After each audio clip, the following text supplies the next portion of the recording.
میرا بیمار ایمان، میرا بیمار ایمان، میرا بیمار ایمان، میرا بیمار ایمان، ہے سجاد، ہے سجاد، ہے سجاد، ہے سجاد۔ اعوذ باللہ من الشیطان الرجیم، بسم اللہ الرحمن الرحیم۔ الحمد للہ علی ما انعم وله الشکر علی ما الہم، والثناء بما قدم من عموم نعم ابتدأها والسبوغ آلاء أسداها وتمام منن والاها جمع للإحصاء عددها ونأى عن الجزاء أمدها وتفاوت عن الإدراك أبدها وندبهم لاستزادتها بالشكر لاتصالها واستحمد إلى الخلائق بإجزالها وثنى بالندب إلى أمثالها، ثم الصلاة والسلام على سيدنا ومولانا أبي القاسم محمد، اللهم صل على محمد وآله الطيبين الطاهرين المعصومين المظلومين المنتجبين الأخيار، ولعنة الله على أعدائهم الأشرار. أما بعد، فقال الله تبارك وتعالى في كتابه المبين، بسم الله الرحمن الرحيم: ألم تر أن الله يسجد له من في السماوات ومن في الأرض والشمس والقمر والنجوم والجبال والشجر والدواب وكثير من الناس وكثير حق عليه العذاب فمن يهن الله فما له من مكرم ان الله يفعل ما يشاء. ولن صلوات پڑھ دیجیے. اللهم صل على محمد وآل محمد. سجدہ اور سید سجاد کے ذیل میں گفتگو جاری ہے. مسلسل آپ کی خدمت میں عرض کیا کہ کائنات کی ہر شے بارگاہ ایزدی میں سجدہ کر رہی ہے، چاہے تو بھی سجدہ کر رہی ہے، نہ چاہے تو بھی اللہ اپنی مشیت کے تحت کسی نہ کسی زاویے سے کسی نہ کسی طریقے سے سجدہ کروا رہا ہے. اللہ نے خلق کیا ہے، اللہ کی نعمتوں سے استفادہ ہو رہا ہے، یہ خود ایک سجدے ہی کا پہلو ہے. اگر انسان خدا کی تمام قدرتوں کو استعمال کرنا چھوڑ دے تو پھر انسان نہیں رہے. وجود اللہ کا دیا ہوا، نعمت اللہ کی دی ہوئی ہر چیز، ایک ایک قدرت، ایک ایک پل پل جو ہے وہ اللہ کا عطا کردہ ہے. لہذا اس حقیقت سجدہ سے کوئی باہر نہیں جا سکتا. چاند ہوں، ستارے ہوں، ماہتاب، آفتاب، حیوانات، ایک ایک چیز اللہ کو سجدہ کر رہی ہے. جب کائنات کی وہ اشیاء جن کو اللہ نے عقل عطا نہیں کی وہ بارگاہ الہی میں سجدہ کر رہی ہیں، تو انسان جو کہ اشرف المخلوقات ہے، جسے اللہ نے وَلَقَدْ خَلَقْنَا الْإِنسَانَ فِي أَحْسَنِ تَقْوِيمٍ، بہترین جو ہے طریقے سے پیدا کیا ہے، بہترین خلقت اس کو عطا کی ہے. اس کو کس قدر مطیع ہونا چاہیے، مختلف روایات، مختلف آیات کے ذیل میں عرض کیا. آج تھوڑا سا ذرا ان سجدوں کو آپ کی خدمت میں عرض کرنا ہے جو آدم سے لے کر خاتم تک اور ائمہ علیہم السلام نے اوصیاء محمد مصطفیٰ صلی اللہ علیہ وآلہ، اللہم صل علی محمد وآل محمد، سب معصوم ہستیوں نے سجدے انجام دی. اگر حضرت آدم کا سجدہ دیکھا جائے، معصوم کا ارشاد ہے: سجد آدم سجدتاً، آدم نے ایک سجدہ کیا، لم یرفع رأسہ الی ثلاثۃ ایام، 3 دن تک سجدے سے اپنا سر نہیں اٹھایا. 3 دنوں میں تینوں راتیں بھی شامل ہیں. آدم کا سجدہ جاری. ہم لوگ اولاد آدم ہیں، 3 دنوں میں اگر 5 وقت کی نمازیں بھی ٹھیک سے پڑھ لیں تو بڑی بات ہے. یہ ہمارے بابا آدم کا سجدہ تھا، 3 دن اور 3 رات لگاتار جاری تھا. آگے بڑھیے، حضرت موسیٰ کا سجدہ، حضرت عیسیٰ کا سجدہ، حضرت ابراہیم کا سجدہ، حضرت اسماعیل کا سجدہ، ایک ایک چیز تاریخ میں آپ کو ملتی جائے گی۔ رسول اللہ کے سجدے تاریخ میں موجود ہیں، سید سجاد کے سجدے مسلسل میں نے اس دن بھی عرض کیا کہ ایک سخت پتھر پر، ایسا پتھر جس کے بارے میں حجارۃ خشنہ، سخت پتھر، کھردرا پتھر، اس پہ سر رکھتے تھے، لا الہ الا اللہ حقا حقا، لا الہ الا اللہ تعبدا ورقا، لا الہ الا اللہ پڑھتے رہتے تھے۔ راوی کہتا ہے ہم لوگ گن رہے ہوتے تھے یہاں تک کہ 1000 مرتبہ اسی تسبیح کو انجام دیتے تھے جس کو شاید میں سجدگاہ میں 100 مرتبہ بھی انجام نہ دے سکوں۔ 1000 مرتبہ کھردرے پتھر کے اوپر معصوم کا سجدہ جاری ہے۔ منصور ثقل ایک راوی ہے، اس واقعے کو ہمارے بڑے بڑے علماء نے اپنی کتب میں ذکر کیا، خاص طور پہ الخرائج والجرائح جو قطب الدین راوندی کی کتاب ہے اس میں ذکر ہے۔ شیخ عباس قمی نے سفینۃ البحار میں ذکر کیا کہ کہتے ہیں حجج تو میں نے حج کیا اور اس کے بعد جب میں مدینہ سے میرا گزر ہوا حج کے بعد روضہ نبی کی زیارت کے لیے گیا تو اچانک ہی میں نے دیکھا کہ جعفر صادق علیہ الصلوۃ والسلام، اللہم صلی علی محمد وآل محمد،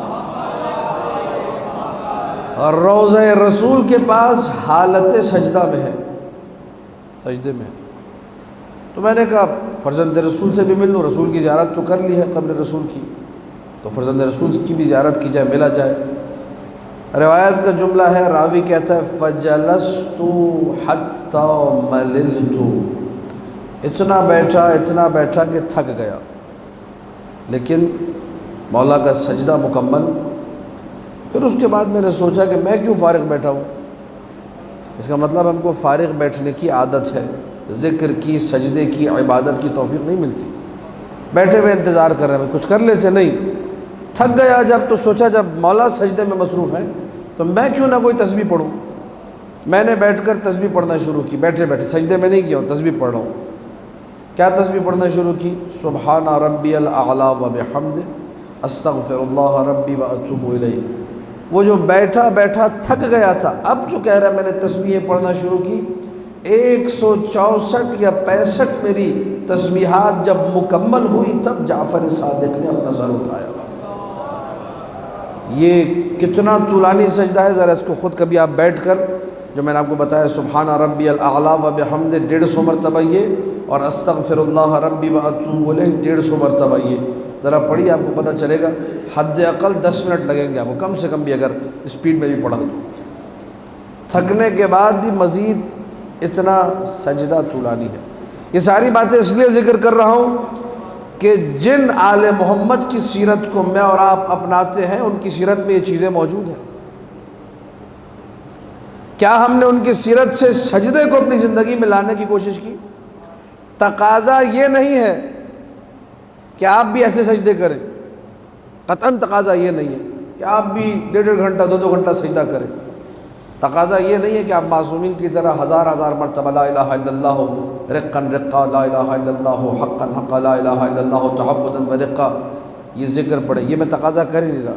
میں بزرگوں سے 10 بستہ گزارش اپنے تزکیہ نفس کے نوجوان دوستوں کے لیے، کم سے کم اپنی واجب نمازیں تو وقت پر ادا کریں، کم سے کم کوئی نعمت ملنے پر تو شکر ادا کریں، اور سجدہ شکر، کیونکہ سجدہ اس بات کا پتہ دیتا ہے کہ سجدہ کرنے والے کو معلوم ہے کہ یہ نعمت کہاں سے آئی ہے، یہ عطا کہاں سے ہوئی ہے۔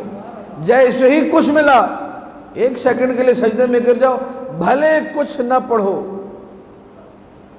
بھلے منہ سے کچھ ادا، بھلے ایک سبحان ربی الاعلیٰ بھی نہیں بولا، ٹھیک ہے وہ بھی ٹھیک ہے، فقط سجدے میں سر تو رکھو، ایک پل کے لیے یاد تو آئے گی کہ یہ اس کی طرف سے ہے جس کی بارگاہ میں سر رکھا ہوا۔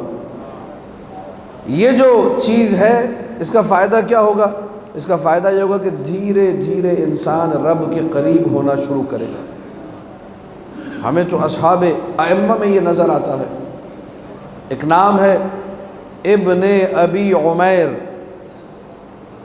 یہ وہ شخص تھا جس کو ہارون الرشید لعنت اللہ علیہ نے قید کیا اور کہا کہ مجھے موسیٰ ابن جعفر سلام اللہ علیہ کے سارے صحابیوں کا پتہ بتاؤ۔ اگر تم نے پتہ نہیں بتایا تو تمہارے اوپر پھر سخت قسم کا شکنجہ ہوگا، سخت قسم کی تمہیں اذیت دی جائے گی۔ اس شخص نے زبان نہیں کھولی، کوڑا منگوایا گیا، وہ کوڑا کہ جو لیدر کا بنا ہوا ہوتا تھا اور اس میں چھوٹی چھوٹی کیلیں ٹھکی ہوئی ہوتی تھی۔ یہ ایک کوڑا اگر 5 سے 6 مرتبہ کسی کو زور سے جلاد آ کے لگاتا تھا، وہ بندہ زمین پہ گر جاتا تھا۔ 1000 کوڑوں کا حکم دیا ہارون الرشید نے۔ 80 سے 90 کوڑے کھا کر ابن ابی عمیر زمین پہ گر کے بے ہوش ہو گیا۔ پھر اسے ہوش میں لایا گیا، پانی وانی چھڑکا گیا، پھر کوڑے لگائے گئے کہ موسیٰ ابن جعفر کے ساتھیوں کا پتہ بتاؤ، اصحاب کا پتہ بتاؤ۔ اس بندے نے زبان نہیں کھولی، کچھ بھی ایک لفظ بھی اپنے منہ سے نہیں نکالا کہ کہاں ہے کون ہے، جانتا سب تھا، لیکن اس کو معرفت تھی امام کی بھی، اصحاب امام کی بھی، کہ میں نے اگر لب کھولا تو کئیوں کی جان خطرے میں چلی جائے گی، ٹھیک ہے مجھے مار دے، مجھے قتل کر دے۔ اب یہاں سے یہ میسج بھی ذہن نشین کیجئے، یہ اصحاب ائمہ کا طریقہ تھا کہ میری وجہ سے کسی کی جان خطرے میں کچھ کہنا چاہ رہا ہوں، میری وجہ سے کسی کی جان خطرے میں۔ کمیل ابن زیاد نخعی کو پکڑا حجاج ابن یوسف ثقفی نے، اس سے پہلے جب وہ مفرور تھے کہا کہ حجاج نے کہا کہ جی کمیل کو پکڑ کے لایا جائے، کمیل ہاتھ میں نہیں آ رہے تھے، فرار تھے، نہیں مل رہے تھے، چھپے ہوئے تھے، تو حجاج نے کمیل کے قبیلے والوں کا راشن بند کر دیا، بیت المال سے جو وظیفہ ملتا تھا۔ جیسے ہی کمیل کو اطلاع ملی کہ بیت المال سے میرے قبیلے کا وظیفہ بند ہو گیا، فوراً آئے حجاج کے دربار میں کہ میری وجہ سے 4 لوگوں کی روٹی کیوں بند ہو، بیت المال سے جو وظیفہ مل رہا ہے وہ کیوں بند ہو، مارنا ہے مجھے، مارنا۔ ابن ابی عمیر نے زبان نہیں کھولی، زبان کھولتے پیسہ بھی ملتا، درہم و دینار بھی ملتے، آزاد بھی ہو جاتے، لیکن کہا میری وجہ سے 4 لوگ خطرے میں پڑے، ٹھیک ہے میں خطرے میں رہتا ہوں۔ کوئی ایسا عمل آج کے اس دور میں میں انجام دوں یا آپ انجام دیں، اس کی وجہ سے 4 شیعوں کی جان خطرے میں پڑ جائے، 4 شیعوں کے معاملات بگڑ جائیں، شرعاً حرام کام ہے۔ تبرع عبادت ہے، 100% عبادت ہے، آپ مصلی پر بیٹھ کر تبرع کیجیے، دشمنان اہل بیت پر مستحب ہے۔ تعقیبات نماز میں معصومین کی سیرت میں ہے کہ دشمنان اہل بیت کا نام لے لے کر مصلی پر بیٹھ کر اپنے گھر میں تبرع کرتے تھے، لیکن وہ تبرع جو روڈ پر کیا جائے، جو سارا سال نماز نہیں پڑھتا تھا، جو عبادت نہیں کرتا تھا، ایک نعرہ لگایا روڈ پہ جا کے تبرع کا، پتہ چلا 4 شیعوں کے لیے مشکلات پیدا کر دی، یہ اصلاً تشیع سے ناواقف ہے، اس کو پتہ ہی نہیں کہ حقیقت تشیع کیا ہے، اس کو معلوم ہی نہیں کہ دین کیا ہے، شریعت کیا ہے، اسلام کیا ہے۔ شریعت اس بات کا درس دیتا ہے اپنے وجود کو خطرے میں ڈال دو، دوسروں کے وجود کو خطرے میں۔ ابن ابی عمیر بتاؤ نہیں بتایا، کوڑے کھائے، جسم لہو لہان ہو گیا۔ ابن ابی عمیر نے زبان نہیں کھولی، سب کچھ ان کا سامان لے لیا گیا، ان کی کتاب دریا برد کر دی گئی، جلا دی گئی۔ ابن ابی عمیر جب واپس آئے تو ایک بندہ آ کے کھڑا ہو گیا، کہا کہ تم نے میرا قرضہ دینا ہے، وہ قرضہ دے دو، پیسے نکالو۔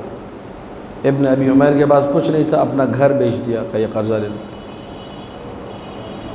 آج یہاں کتنے معاشرے میں کیسز ہیں، یہ حقیقت سجدہ کو سمجھنے والے لوگ ہیں جو قرضہ دینے کو تیار، قرضہ دینے کے بارے میں کہ سجدے میں ہو تو سجدہ چھوڑ کے پہلے قرضہ ادا کرو، سجدے جیسی عبادت چھوڑو، قرضہ ادا کرو۔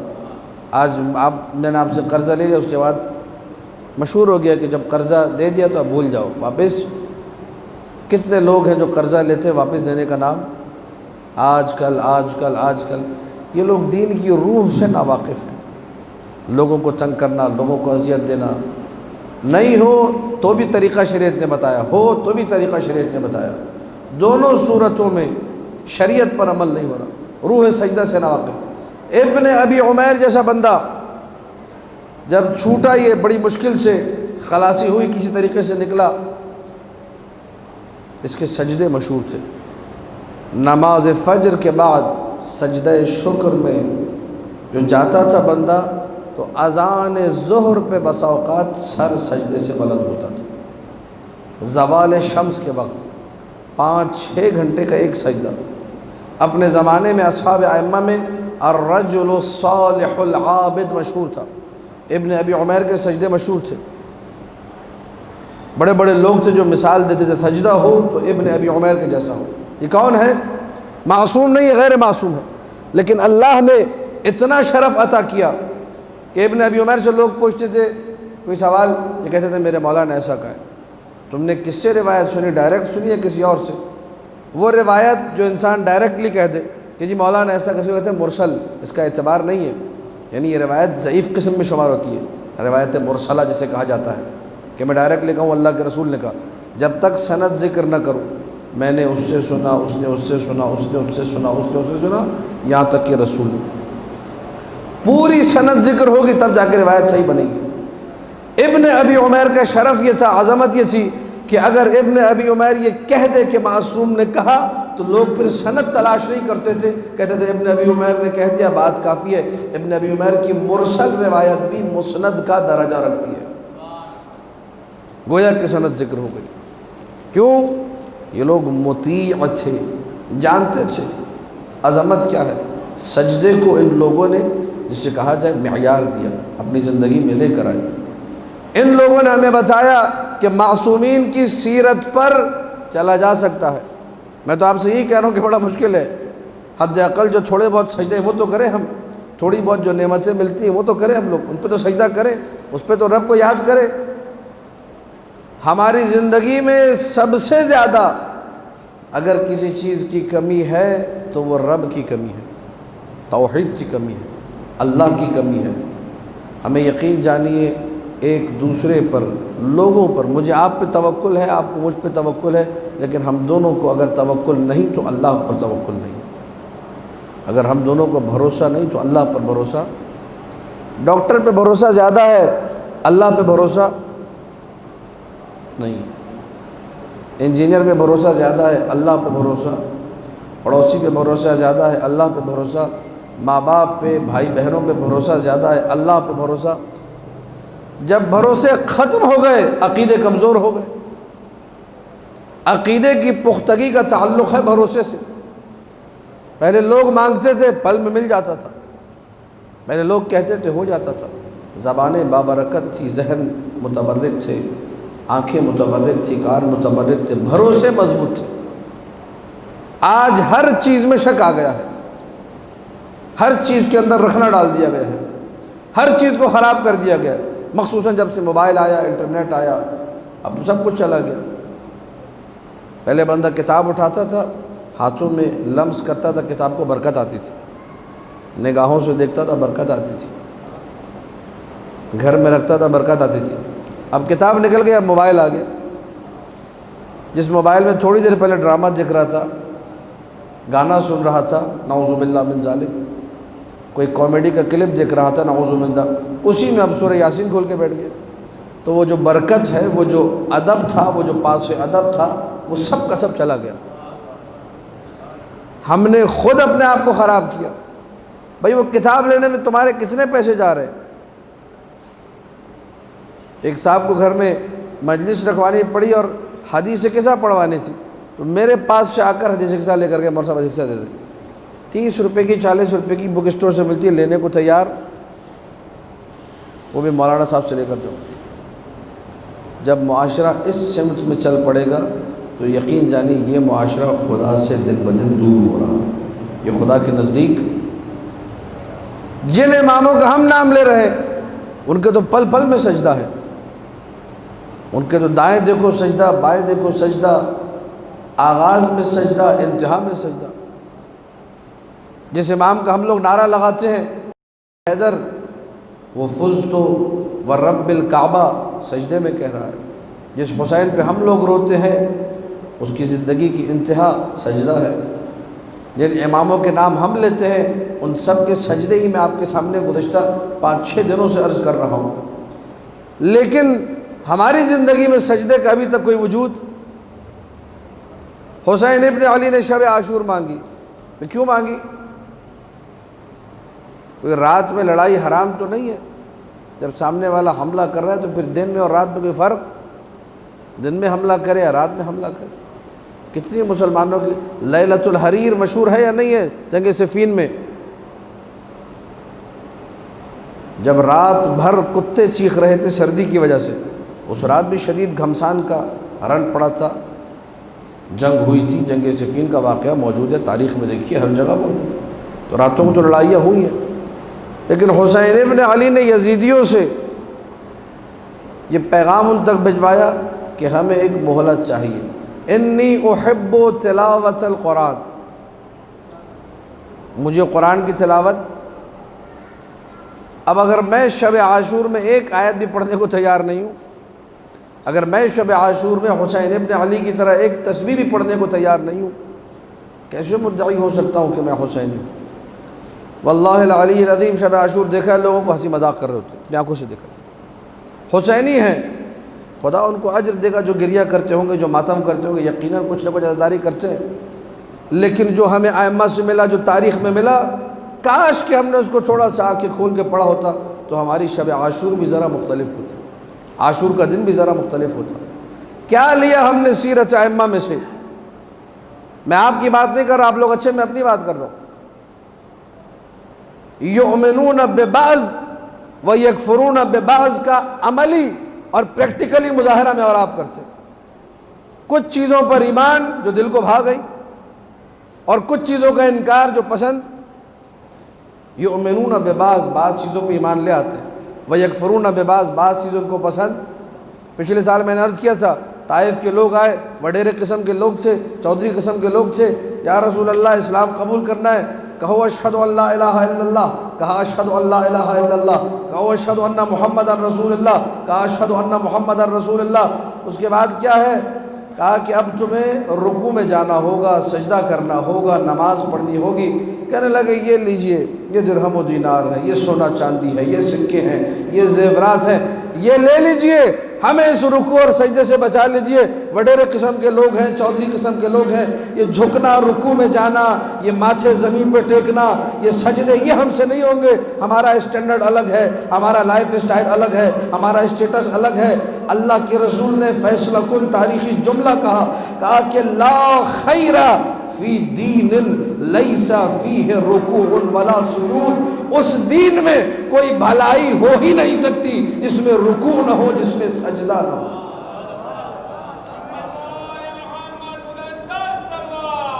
اللہم صلی علی محمد و آل محمد۔ سجاد کے اگر دل میں تیرے پیار نہیں ہے، خود سوچ کے سجدہ تیرا بیکار نہیں ہے۔ سجدہ سے اتاری یہ زلیخا بسم اللہ الرحمن الرحیم۔ یوسف پہ مگر مصر کا بازار نہیں ہے، جو مسجدوں میں رات سے رہتا ہو گئی دور، کوئی بھی ہو عابد کا عزادار نہیں ہے۔ اللہ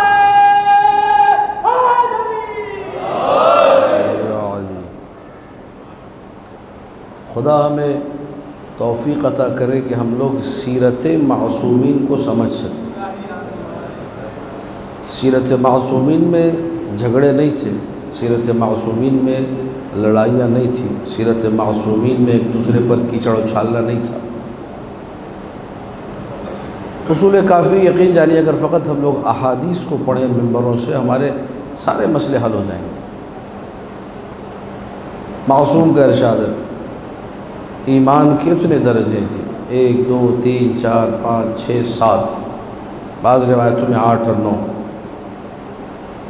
کہا کہ حق نہیں پہلے درجے والا دوسرے والے کو بولے، دوسرے والا تیسرے والے کو بولے، تیسرے والا چوتھے والے کو بولے، سب مومن ہیں، ایک دوسرے کا احترام کیجئے، چھیڑیے مت دوسروں۔ آپ کو برا لگ رہا ہے، توفیق کی دعا کیجئے، ممکن ہے آپ دوسرے مرحلے پر ہو، تیسرا والا آپ سے آگے، آپ تیسرے پر ہو، چوتھا والا آپ سے آگے۔ یہاں معاشرے کی صورتحال برعکس ہے، میں اگر کسی کا مرید، آپ کسی کے مرید، تو ہم دونوں لڑ رہے ہیں اپنے پیر کے چکر میں۔ یہی ہے یا نہیں حقیقت؟ چھوٹی چھوٹی باتوں پہ، فضول باتوں پہ لڑائیاں ہو رہی، جبکہ ماننے والے سب مولائے کائنات کے خلیفہ بلا فصل سب علی کو مانتے ہیں۔ ہم میں کوئی بھی ایسا نہیں ہے جو کہے کہ میں خلیفہ بلا فصل ابو بکر کو مانتا ہوں اور باقی شیعہ مثلا میرے علاوہ وہ علی کو مانتے نہیں، سارے علی کے ماننے والے، سنی جو کوئی بھی نہیں، سارے شیعہ ہیں، آپس میں لڑ رہے جی چھوٹی چھوٹی باتوں پہ۔ کس بات پہ لڑ رہا ہے؟ یہ اس کی سنگت ہے، یہ میری سنگت ہے، یہ فلاں ذاکر کے پارٹی میں چلتا ہے، میں فلاں ذاکر کی پارٹی میں چلتا ہوں، یہ فلاں مجتہد کے پیچھے بھاگ رہا ہے، میں فلاں مجتہد کے پیچھے بھاگ رہا ہوں، یہ جو ہے نا فلاں مرجع کی تقلید میں ہے، میں فلاں مرجع کی تقلید میں ہوں۔ چھوٹے چھوٹے مسئلوں کو رائی کا ہم نے پہاڑ بنا دیا، لڑے جا رہے ہیں، جبکہ کوئی بھی چیز ایشو ایسا ہے ہی نہیں جس پہ لڑا جائے۔ یقین جانیے ہمارے معاشرے میں اگر آپ کسی عالم کے سامنے میں ہم لوگ بعض اوقات چیزیں ذکر کرتے ہیں، نجف کے اندر یا قم کے اندر علماء کے پاس بیٹھ کر، مولا نے مجھے توفیق دی، قم میں بھی پیدائش قم کی ہے، 14 سال قم میں گزارے، قم کی گلی گلی چپے چپے سے واقف ہوں، نجف میں 11-12 سال گزارے، وہاں سب جانتے ہیں مجھے، مراجع سے لے کر علماء تک، وہاں بسا اوقات ذکر کرتے ہیں جی پاکستان میں ایسا ہوتا ہے، وہ لوگ ہنستے ہیں، بتائیے ایسی باتوں پہ لڑائی ہو رہی ہے، واقعی ہنستے ہیں وہ لوگ، اور ہم لوگ بھی سوچتے ہیں یہ ہنسنے کی بات ہے۔ ٹھیک ہے، آپ چلیے، آپ کو جو کرنا ہے کیجئے، اگر آپ بہت بڑے ترم خان ہیں، بہت بڑے تیسمار خان ہیں، مہاراجے سے بھی آگے نکل گئے، لڑائی خدا کے لیے نہ کرو، فساد نہ کرو، فتنہ نہ کرو، جو بھی عقیدہ بنا لیا تم نے، جو بھی کرنا چاہ رہو کرو بھائی، لیکن فتنہ و فساد نہ کرو۔ الفتنۃ اشد من القتل، فتنہ قتل سے زیادہ خطرناک اور شدید ہے۔ ایک انسان جملہ کہتا ہے، 2 بندوں میں لڑائی کراتا ہے، اور پورے کا پورا معاشرہ بھونچال کا شکار ہو جاتا ہے۔ سید سجاد کی سیرت سے کیا بیان کیا؟ حینما وفق لاصلاح بین اثنین سجدہ، 2 بندوں میں جوڑ پیدا کرتے تھے، مسئلہ حل کرتے تھے، اصلاح ہوئی، فوراً مولا سجدے میں گرتے تھے کہ خدا نے مجھے 2 بندوں کو جوڑنے کی توفیق عطا کی، سجدہ کرتے تھے، اور میں اور آپ کدھر جا رہے ہیں؟ سوائے اختلاف کے ہمارا کوئی کام نہیں بچا، کسی نہ کسی طرح، کسی نہ کسی پلیٹ فارم پہ کوئی نہ کوئی ایسی بات کی جائے لوگوں میں اختلاف پیدا ہو، فلاں اس کو ماننے والا، فلاں اس کو ماننے والا، یہ سیستانی صاحب کا ماننے والا ہے، یہ خامنئی صاحب کا، وہ جو سیستانی صاحب کا ماننے والا ہے وہ خامنئی صاحب والوں کو گالیاں دے رہے، خامنئی صاحب والا سیستانی صاحب والوں کو گالیاں دے رہے۔ ابھی ایک جو حیران کن چیز تھی میرے لیے، ایک خاتون نے رابطہ کیا کہ مولانا صاحب شادی نہیں ہو رہی ہے، ذرا کوئی تعویذ، کوئی دعا وغیرہ، جو علماء نے آیتیں بتائی ان کو واٹس ایپ پہ بھجوا دیا، یہ پڑھیے، رشتہ آ گیا۔ کہا کہ مسئلہ یہ ہے کہ میں خامنئی صاحب کی مقلدہ ہوں، جس کا رشتہ آیا ہے وہ سیستانی صاحب کی مقلد ہیں، تو کیا یہ شادی ہو سکتی ہے؟ اب آپ سوچئے ذرا ذہنی کیفیت، اور ذرا یہ کراچی شہر کا واقعہ، یہ کسی میں گاؤں گوٹ کا واقعہ نہیں سنا رہا۔ کیوں ہم لوگ اس قدر آپس میں بٹتے جا رہے ہیں، آپس میں ایک دوسرے کو سلام کرنے کو تیار نہیں ہے، ایک دوسرے کی شکلیں دیکھنے کو تیار نہیں ہے، یہ فضول قسم کی باتیں ہمارے درمیان پیدا ہوتی جا رہی ہیں۔ کراچی جیسا شہر جس کو پڑھے لکھوں کا شہر کہا جاتا ہے، وہاں یہ باتیں ہو رہی ہیں۔ سیستانی صاحب جی سر کا تاج ہے، خامنئی صاحب جی سر کا تاج ہے، ان دونوں کو جا کے بتائیں گے نا یہ باتیں تو وہ سر پیٹ لیں گے اپنا یہ ہمارے پیچھے کیا ہو رہا ہے، یہ کون لوگ ہیں بھائی؟ ہم لوگوں نے تو ایسا کسی کو نہیں کہا۔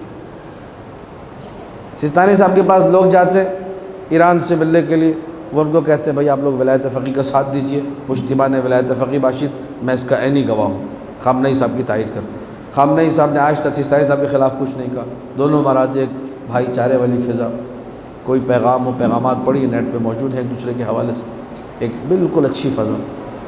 اب اگر آپ اختلاف اگر مجھ سے آپ کہیں تو میں آپ کو ایسی ایسی باتیں بیان کروں گا، ڈھونڈ ڈھانڈ کے، چپکا کے، ادھر ادھر جوڑ کے کہ لڑائی جھگڑا ہو جائے۔ جو چغلی کرنے والا ہے، جو غیبت کو فروغ دینے والا ہے، جو حسد کی بات کرنے والا ہے، جو لڑائی جھگڑا کروانے والا ہے، اس کا تو کام ہی یہی ہے، وہ تو پھر جھوٹ بھی بولے گا اپنی بات کو آگے لانے کے لیے، وہ تو ہر قسم کا وہ کام کرے گا جس سے فتنہ و فساد ہو۔ لیکن جو مطیع رب ہوگا، جو حقیقت سجدہ سے واقف ہوگا، اسے معلوم ہوگا کہ 2 مومن آپس میں مل کر رہیں، رب کو اس سے زیادہ پسند کچھ بھی نہیں۔ 2 مومن محبت سے رہیں، بھائی چارگی سے رہیں، اختلافات کو ختم کریں، تناؤ کی فضا کو ختم کریں، آپسی ناچاقیاں چپقلشیں ختم ہوں، پیار محبت سے رہیں، تمام معاملات خود بخود حل ہونا شروع ہو جائیں گے۔ خدا را خدا را خدا را، ان باتوں کو میں اور آپ چھوڑ دیں کہ فلاں اس کا مقلد، فلاں اس کا مقلد۔ تمام مراجع تاج ہیں ہمارے سر کا، احترام کیجیے، بزرگوں کا احترام کیجیے، باپ کا انسان احترام کرتا ہے، چاچا کا بھی احترام کرتا ہے، اپنے رشتہ داروں کا جس طرح احترام کرتا ہے، ان کا مقام یقیناً ہمارے ماں باپ سے کہیں زیادہ ہے ہمارے لیے۔ ان کا احترام بھی کیجیے، بزرگان ہیں قوم کے، سینکڑوں آپ کے مسئلے ان کی وجہ سے حل ہوتے ہیں، سینکڑوں مسئلے جو مجھے اور آپ کو نہیں معلوم، امام زمانہ کے وہ خاص لوگ ہیں، وہ محبین ہیں جو دین کی خدمت میں ساری زندگی بسر کرتے ہیں۔ کہتے ہیں ایک سفید بال والا بھی اگر کسی قوم میں ہوتا ہے وہ باعث رحمت ہوتا ہے، بوڑھا آدمی۔ میرے اور آپ کے درمیان سفید، اب لوگ جو نا آج کل کالا کولا لگا لیتے تو سفید بال بھی غائب ہوتے جا رہے ہیں۔ یہ سفید بال ہونا خود باعث رحمت ہے، اللہ کو پسند ہے، دعائیں قبول ہوتی ہیں، معاملات حل ہوتے ہیں۔ لیکن یہ کہ اب وہ بیچارہ جو قبر میں پاؤں لٹکائے بیٹھا ہے، مجھے نہیں معلوم کس چکر میں وہ کالا کولا لگا رہا ہے، لیکن اس کو بھی جوان رہنے کا شوق ہے کہ میں بھی جو ہے جوان رہوں۔ تم باعث رحمت ہو، تمہارے لیے روایتیں موجود ہیں، معصومین کے فرامین موجود ہیں، اپنے حلیے کو مت بگاڑو، اس روح سفیدی کو رکھو تاکہ خداوند متعال تمہارے سبب سے رحمتیں نازل کرے۔ ساری چیزیں شریعت سے دور، دین سے دور، آہستہ آہستہ مکمل طور پہ انسان بالکل بے راہ روی کی طرف بڑھ رہا ہے۔ اگر میں نے اور آپ نے اپنا وظیفہ سمجھتے ہوئے، اپنی ذمہ داری سمجھتے ہوئے آج سے کام شروع کیا، 10 سال بعد نتیجہ نکلے، 20 سال بعد نتیجہ نکلے، لیکن بہترین نتیجہ نکلے گا۔ جو لوگ سست بن جاتے، کام نہیں کرتے، ان کے معاملات بگڑ جاتے۔ کربلا جو واقع ہوئی اس کے اسباب میں سے ایک یہ تھا کہ وہ لوگ جو اس وقت موجود تھے انہوں نے اپنے وظیفے کو نہیں سمجھا، اپنی ذمہ داری کو۔ میں نے اس دن واقعہ ذکر کیا کہ وہ لشکر یزید کے کونے میں تھا، آگے نہیں آ رہا تھا، پیسے لے کے بیٹھا ہوا تھا، پیسوں سے زبان بندی ہو گئی تھی، حسین ابن علی کا ساتھ نہیں دے رہا۔ تاریخ طبری میں عجیب واقعہ لکھا ہے، کوفہ سے کچھ لوگ آئے، یہ ایک بالکل تھرڈ کیٹیگری ہے، ایک تو لشکر یزید ہے 30,000 کا لشکر، اور ایک لشکر حسین ہے 150 افراد کا لشکر، 150 ادھر 30,000 ادھر۔ ایک کوئی 25-30 جو ہے نا وہ ٹیلوں پہ کھڑے ہوئے تھے، بوڑھے کوفہ کے، لمبی لمبی داڑیاں، ظاہراً نورانی چہرے، اور رو رو کے دعا مانگ رہے تھے۔ تاریخ طبری نے لکھا، ہمارے علماء نے نقل کیا، اللہم انزل النصر علی الحسین، بار الہ حسین کی مدد کر دے، جیت حسین کو ملنی چاہیے۔ یہ کربلا میں رو رو کے دعائیں مانگ رہے تھے، وہی کھڑے ہو کے، بار الہ حسین کو جیت دے دے، بار الہ حسین کامیاب ہو جائے، بار الہ بس ہمیں حسین کی جیت چاہیے۔ تو ایک یزیدی جو تھا وہ لشکر سے نکلا، اس نے بڈھوں کو مخاطب کیا اور کہا کہ بدبختو، جاؤ مدد کرو حسین کی، اتنی دعائیں جو تم لوگ مانگ رہے ہو، مدد بھی تو کرو آ کے۔ وہاں حبیب بھی موجود ہے، وہ بھی بوڑھا ہے، وہاں مسلم ابن اوسجہ بھی ہے، وہاں عابس بھی ہے، وہاں شوذب بھی ہے، 90-94 سال کے، تمہاری تو 60-65 سال زیادہ عمر نہیں لگ رہی ہے مجھے، لیکن بن گئے ہو تم لوگ بزرگ، رو رو کے دعائیں مانگ رہے ہو، جاؤ حسین کی مدد کرو۔ ایک بھی اتر کے نیچے، ان لوگوں کو یہ لگ رہا تھا ہماری ذمہ داری خالی دعا مانگنا ہے، دعا مانگو سائڈ پہ ہو جاؤ۔ اپنی موقع پر ذمہ داری انہوں نے نہیں سمجھی کہ کیا ذمہ داری ہے۔ نتیجہ کیا ہوا؟ سر حسین کٹا، نوک نیزہ پہ بلند ہوا۔ یہ لوگ بعد میں روئے، بعد میں پچھتائے، لیکن اب پچھتاوے کا کوئی فائدہ۔ امر کیا عبید اللہ ابن زیاد لعنت اللہ علیہ، جو ہمارا معاشرہ اب جس طرف جس ڈگر پہ جا رہا ہے کہ اب توقع یہ ہے کہ ہم لوگ یزید کو بھی رحمت اللہ علیہ کہیں، معاویہ کو بھی رحمت اللہ علیہ کہیں، اور آہستہ آہستہ جو ہے ہر فاسق و بدکار کو اس مملکت خدا پاکستان میں، جو کہ محبت محمد و آل محمد رکھنے والوں نے بنایا، اس میں ہر بدترین فرد کو رحمت اللہ علیہ کہا جائے۔ آپ کی ذمہ داری آج سے شروع کریں، جہاں یزید کا نام ہے بنا لعنت اللہ علیہ کے مت بولیں، یہ اس کو مشن سمجھ کے انجام دیں کہ جہاں یزید کا نام ہے خالی یزید تو بولنا ہی نہیں، لعنت اللہ علیہ، عبید اللہ ابن زیاد لعنت اللہ علیہ، عمر ابن سعد لعنت، یہ تو واضح ترین لوگ ہیں نا، یہ تو اصلاً مقدسات اہل سنت میں نہیں ہے کہ کوئی آپ کو پریشانی کی ضرورت ہو، یہ تو تاریخ نے لکھا، اہل سنت نے لکھا، شیعوں نے لکھا، کربلا مولا حسین کے سامنے تھے، سنی شیعہ سب نے لکھا۔ عمر ابن سعد نے پہلا تیر چلایا، کہا لوگوں گواہ رہنا میں حسین پہ تیر چلا رہا ہوں۔ اتنے بڑے ملعون کا بھی آج دفاع کیا جا رہا اور کہا جا رہا نہیں، اس میں بھی FIR کاٹی گئی اور کہا گیا کہ اس کو بھی رحمۃ اللہ علیہ کہا جائے، صحابی رسول کا بیٹا تھا۔ یہی تو ہمارا رونا ہے۔ آج اگر آپ خاموش ہو گئے، یقین جانیے اسی ملک میں آپ کو عمر ابن سعد کو بھی رضی اللہ کہنا پڑے گا، یزید کو بھی رضی اللہ کہنا پڑے گا۔ کئی یزید لعنت اللہ علیہ، عبید اللہ ابن زیاد لعنت اللہ علیہ کے پاس جب سر حسین ابن علی پہنچا، اس ولد الحرام عبید اللہ ابن زیاد نے حکم دیا، کہا کہ سر حسین کو کوفہ کی ایک ایک گلی میں لے جایا جائے، ایک ایک علاقے میں لے جایا جائے، ایک ایک مقام سے گھمایا پھرایا جائے۔ سن لیا آپ لوگوں نے آسانی سے، لیکن صرف سر نہیں گھمایا گیا، سر کے پیچھے پیچھے علی کی بیٹی زینب کو بھی لے جایا گیا۔ زید ابن ارقم کہتے ہیں یہ سر جب گزارا جا رہا تھا کوفے کی گلیوں سے، تو ایک لمحے کو جس حجرے میں میں تھا وہاں سے یہ سر گزرا۔ جب یہ سر وہاں سے گزر رہا تھا، میں نے سر حسین سے تلاوت قرآن کی آواز سنی، ام حسبت ان اصحاب الکہف والرقیم کانوا من آیاتنا عجبا، نہ جانے کیسی تلاوت تھی۔ زید ابن ارقم کہتا ہے کہ میرے بدن کے رونگٹے کھڑے ہو گئے، ایک ایک بال میرے تن پہ کھڑا ہو گیا، خوف کے عالم میں نے یہ جملہ کہا، واللوح امرک یا ابن رسول اللہ اعظم وادہا واعجب، اے اللہ کے رسول کے بیٹے، آپ اللہ کی زیادہ عجیب آیت ہیں۔ اصحاب کہف تو سوئے تھے، اس کے بعد انہوں نے تکلم کیا تھا، آپ کا سر کٹا ہوا ہے اور نوک نیزہ پہ تلاوت قرآن جاری۔ ایک اور مقام پہ حارث ابن وکیدہ جس نے سر حسین اٹھایا ہوا تھا، حارث ابن وکیدہ یہ کہتا ہے میں سر حسین کو اٹھا کر چل رہا تھا، میں نے تلاوت کی آواز سنی کہ حسین تلاوت کر رہے، میں نے عرض کیا تھا 120 مقامات پر سر حسین نے تلاوت کی ہے۔ حارث ابن وکیدہ کہتے ہیں میں نے شک کیا کہ پتہ نہیں یہ تلاوت ہو رہی ہے یا نہیں ہو رہی، تو لب حسین ہلنے لگے، حسین کے لبھائے مبارک ہلے، کہا حارث شک مت کر، شہید زندہ ہوتا ہے اور میں زندہ ہو کر بتا رہا ہوں کہ شہید زندہ ہوتا ہے۔ حارث حیران و پریشان ہے، حسین کی تلاوت جاری ہے۔ عزادارو ایک مرحلہ ایسا آیا کہ عبید اللہ ابن زیاد نے یہ حکم دیا، کوفہ کے سارے محلوں میں پھرا لیا گیا، اب اس محلے میں لے جایا جائے جو یہودیوں کا محلہ ہے، علی کی بیٹی زینب کو بھی وہاں لے جایا جائے۔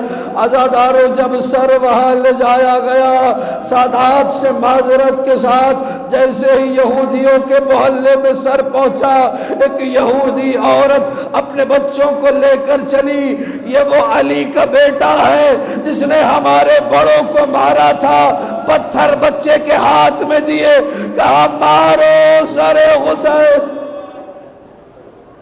زینب کبریٰ کے سامنے یہ مصیبت ڈھائی جا رہی ہے، اللہ اکبر۔